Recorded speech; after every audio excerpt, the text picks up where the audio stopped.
A gente traz um dado alarmante. Metade dos motoristas que passam mais de 16 horas ao volante admitem o uso de drogas para se manter acordados. O levantamento feito pelo Ministério Público do Trabalho revela uma realidade preocupante nas estradas do país, onde a pressão por jornadas longas coloca em risco a vida de todo mundo. O nosso repórter Eduardo Góes traz os detalhes para a gente sobre esse cenário. Du, boa tarde para você, mais uma vez bem-vindo ao TJ Aparecida, tudo bem?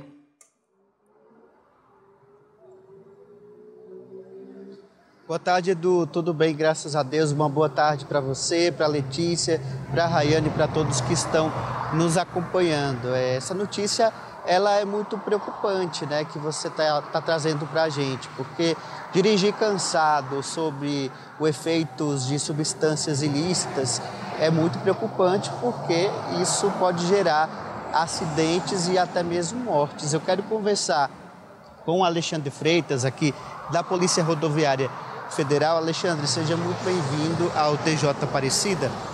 Primeiro eu pergunto para o senhor, né, quais que são os riscos de um motorista dirigir cansado ou sob, por exemplo, o efeito de substâncias ilícitas como álcool e drogas? Uma boa tarde para o senhor. Boa tarde. Primeiro que os reflexos dele ficam prejudicados. Aquela avaliação de como está o trânsito, se está fluindo na velocidade normal ou não, se tiver uma parada brusca, ele não vai ter a reação necessária para evitar o acidente.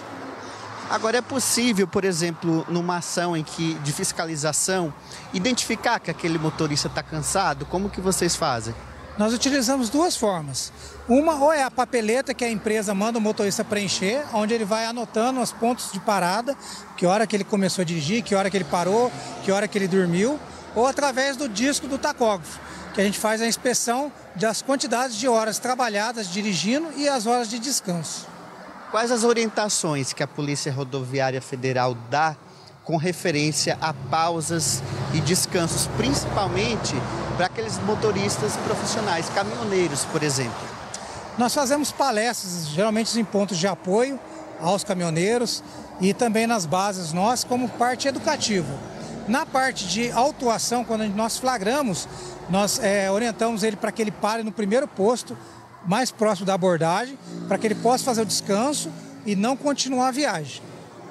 Essa orientação que vocês dão, né, ela está determinada em algum tipo de lei que obriga o motorista, por exemplo, a cumprir essas regras e tudo mais? A resolução do CONTRAN, junto com o Código de Trânsito, estabelece que o motorista profissional ele tem que descansar.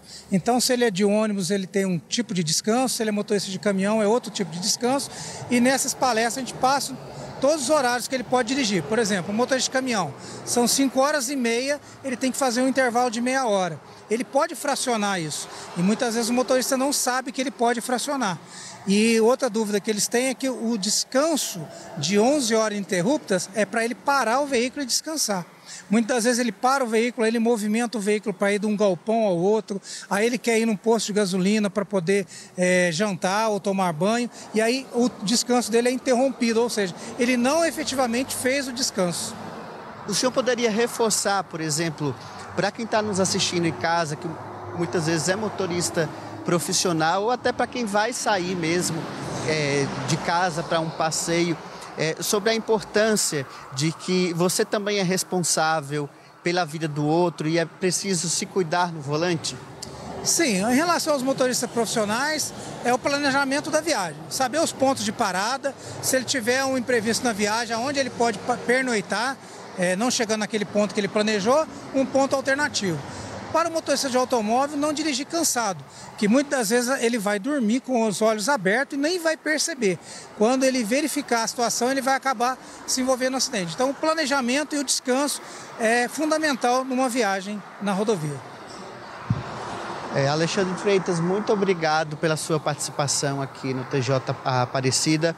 Muito obrigado pelas informações e pelo trabalho que vocês desempenham. Para você que está em casa, né, só para a gente ter um número como um alerta aí, por exemplo, em uma pesquisa recente, 17,39% dos brasileiros motoristas já afirmaram ter dirigido alguma vez sob o efeito de alguma substância ilícita. Isso é um dado muito preocupante, é um sinal de que ainda é necessário mais educação e esclarecimentos dentro desse contexto. Eduardo, Rayane e Letícia, eu deixo com vocês. Uma boa tarde.